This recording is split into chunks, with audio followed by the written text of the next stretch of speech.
This is the MCTV Weekday Update. Welcome to the MCTV Weekday Update. I'm Ashley Vaughan. And I'm Samantha Lahey. Hey, have you noticed there are a lot of students on campus these days? That's because we just set an enrollment record. For the first time ever in Texas Tech's 90-year history, there are more than 33,000 students here. The official number is 33,111. That's up 16% from just 10 years ago. A news release from the President's office says we're back on track to reach 40,000 students by 2020. Texas Tech also set enrollment records for most ever Hispanic and African American students, the most first-time undergrads, and the most transfer students. The Fall 2014 graduation fair continued today at the Frazier Alumni Pavilion. The Texas Tech Alumni Association organizes a graduation fair each semester. It gives students a convenient one-stop way to get their graduation photos taken, rent a cap and gown, order their class rings, and check out grad school opportunities. Stephanie Tate, a senior in human sciences, liked how convenient it was to take care of everything at once. It was nice. This morning, just came from class and just walked right over here, and just everything was here and just convenient. And everyone here has always been really helpful to me, and I just walked right over and just got my cap and gown, and yeah. Okay. The all-day fair began Tuesday and runs through Thursday. About 200 students per day dropped into the graduation fair. Good luck to everybody graduating in December. Some students from theater and dance wanted to experiment with a collaborative approach to staging a play. What they wound up with is Vicarious Playboys, which runs through September 29th in the Laboratory Theater on campus at 18th and Boston. Reporter Emily Pellegrini has your ticket.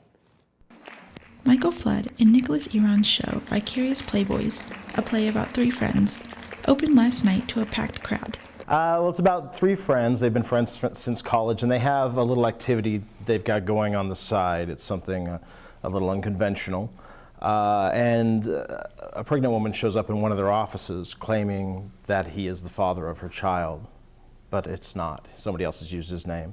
And that sets the wheels in motion as they try to figure out who did this and try to keep their activities under wraps. Otherwise, it could really explode and blow up all their lives.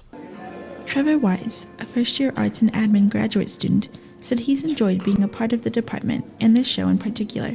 My favorite part of the play, aside from just the really great script that Michael Flood has written for us, is just getting to work with these incredible and talented actors. The show runs every evening through Saturday the 28th, as well as on Sunday afternoon, and is free for students with their Tech ID.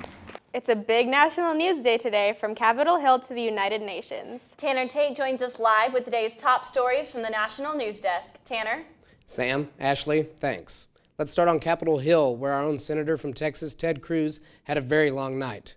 Cruz took the floor of the Senate yesterday afternoon just before 1 p.m. Central Time and started talking. His plan was to tie up the Senate all day to try to build support for his cause to defund the Affordable Care Act, or Obamacare. Cruz didn't sit down until about 10 this morning, more than 21 hours later. Along the way, Cruz read from a Dr. Seuss book to his kids who were home watching on C-SPAN. The long speech didn't have much impact on the issue. Senators voted to go ahead and start work on Obamacare funding. But some pundits are saying Ted Cruz may have helped his chances to run for president sometime soon. Speaking of funding the Affordable Care Act, the budget is big news today. The fiscal year runs out on Monday, and Obamacare takes effect on Tuesday, October 1st.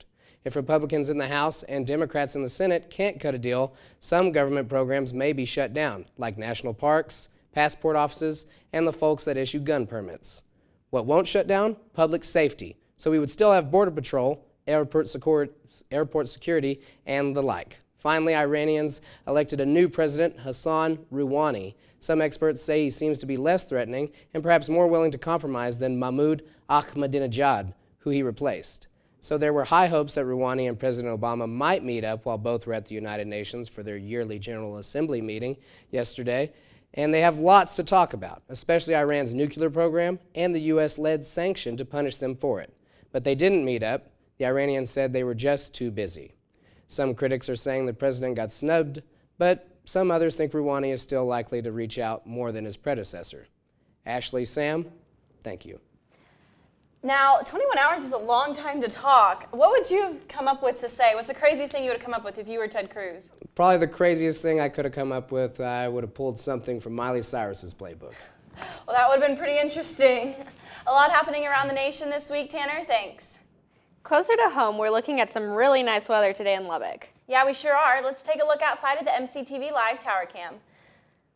Blue skies as far as the eye can see. We'll get up close to 90 for a high today and up to 95 tomorrow. Man, I was hoping for some cooler weather. I thought we were finally out of all this hot stuff. But it will cool down quickly. Friday, we won't get out of the 80s, and by the weekend, we could see high in the 70s and lows in the 50s. There's even a chance of rain when that cooler air blows in late Friday into Saturday.